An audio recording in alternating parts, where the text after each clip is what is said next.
You had a couple of days to reflect on a good midweek win. I know you carefully looked through it and analysed everything. Is there anything you've picked up, or any feelings that you've established between now and then as you look back on that win? I just thought it was a better performance than what I actually thought on the night. I watched it back as soon as I got in because I wanted to look at a couple of things. I thought the shape of the team when Gillingham had it was excellent.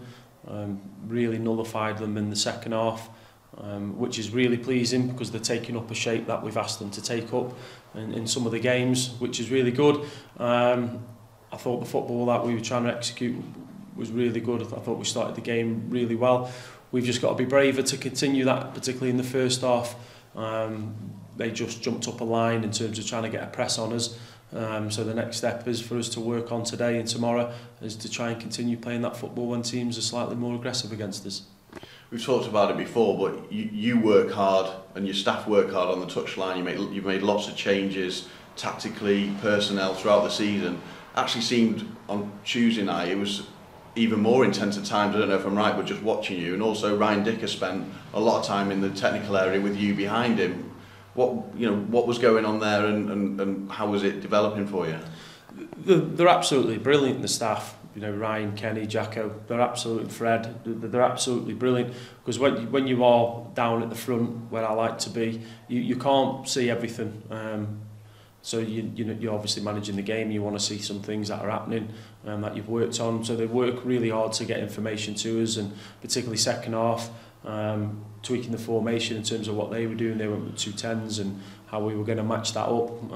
But we do work extremely hard from the sideline. It's tiring, but enjoyable at the same time. But we're just trying to do what we feel's the best for the players and for us to get results.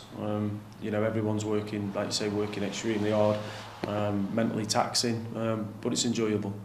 Yeah, pick up on something that you said after the game as well. You said that you hope the fans were happy, and surely they are at the moment, and that's obviously what it's all about, isn't it? For you, it's been there's been a couple of difficult years, a relegation and then a tough season last season, and early stages now. But that must be the ultimate goal for you to please the supporters. Yeah, and let's not get carried away. Still the start of the season, really. The league is, I have had a look, and the league is extremely tight. So, feet firmly on the ground. But that's what we're in the game to do, is to entertain, and the objective is, obviously, you want to win football matches, but you want to please your own fans. I think they've been brilliant, their own fans, and we're taking a good away followings. But that should be the objective for the players. To entertain them, win, lose or draw when they leave the pitch. The players and the fans can appreciate what the players have put in, what effort, how we're trying to play. That has to be an objective of the players. You had some really good performances from your players on Tuesday night, but I noticed afterwards Neil Harris picked out Mickey Demetrio for his display. What are your thoughts on him as a player himself, but also the influence that he might be having on those around him? Because that defence and those defensive performances from those people are also really getting strong, aren't they? Yeah, they are. I'm going to say the usual. He's a leader. He's good with the but he is, and it's easy to just ban them things around. But he's really intelligent. He spots things that's happening on the pitch. A lot of the time, particularly second half, he's closer to us than what Luke is, so you can have a conversation with him in terms of things that we're looking to introduce into the game. He spots things, which is something I've encouraged the whole group to do. When you see something happening on the pitch, have a conversation between yourselves and organise it. And it might be that we just have to drop off for 5 minutes, might be we're not putting enough pressure on, and I think he's good in that sense. Really good professional. But he's just an intelligent guy. He's actually, and he'll be all right if I say it, but he's actually a lot better footballer than what we thought he was going to be. He's extremely talented. He's a good player, and I think we're fortunate to have him. He started off really well. There might be stages where we have to manage him. He'll say we don't, but I'm pretty sure that there might be further down the line somewhere. And if the young players can't thrive off and learn off how he is, good manners, doesn't scream and shout, passionate guy, if they can't learn and don't want to learn off him, then that's down to them. Well, Conor O'Riordan is one of those players that I'm sure is learning off him, and after the game he was talking about, you know, you've played some big teams with big budgets, you've shown and proven that you can compete with those teams. It's great to have that confidence. How do you balance that confidence and that belief that's coming through with keeping your feet on the ground that you've already touched on? I don't really want to balance it in terms of, I want them to be confident, I don't want them to fear anybody going into games. The messages are quite simple in terms of how you keep people firmly on the ground. Is they got to work hard. You can tell if people aren't working hard. We get that backed up by stats, etc.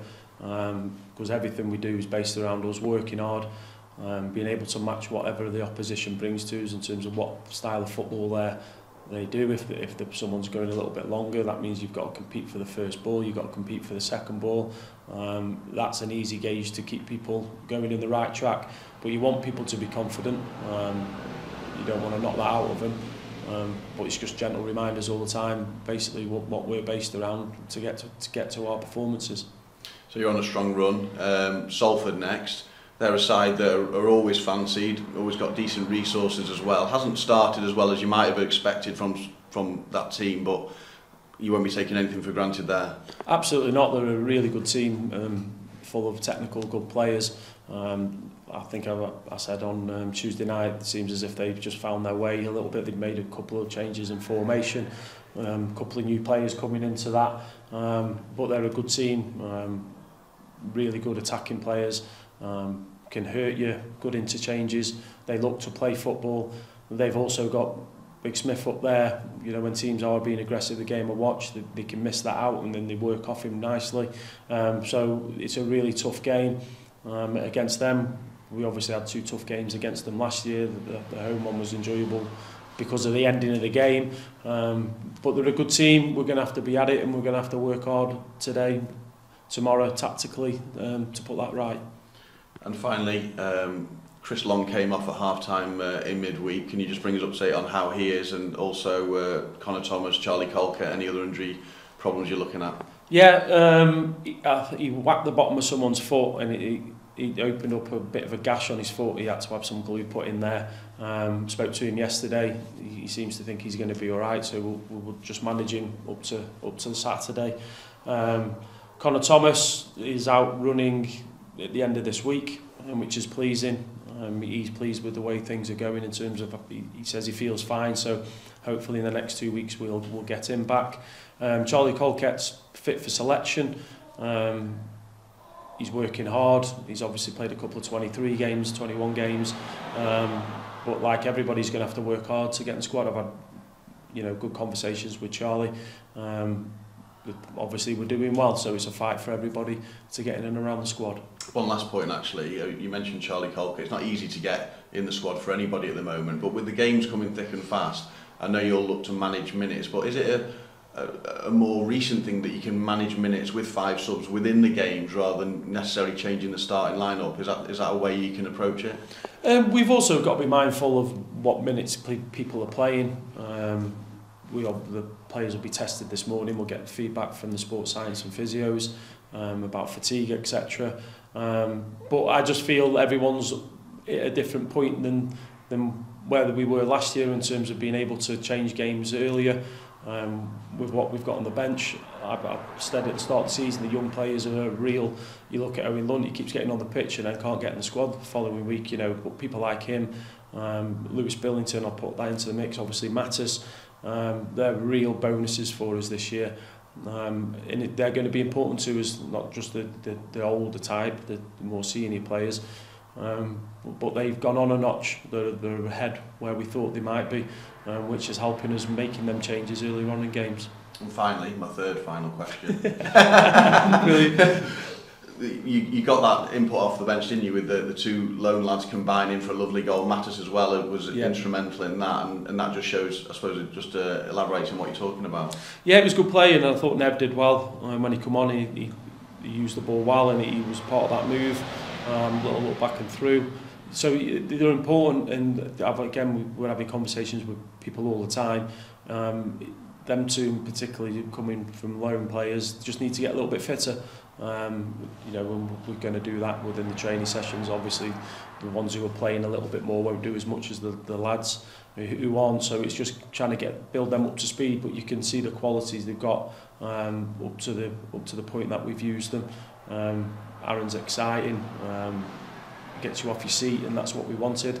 And Joe's a crew type player, isn't he? He's technically good, and that's what he's got to do. He's got to get closer to the goal to score and create more.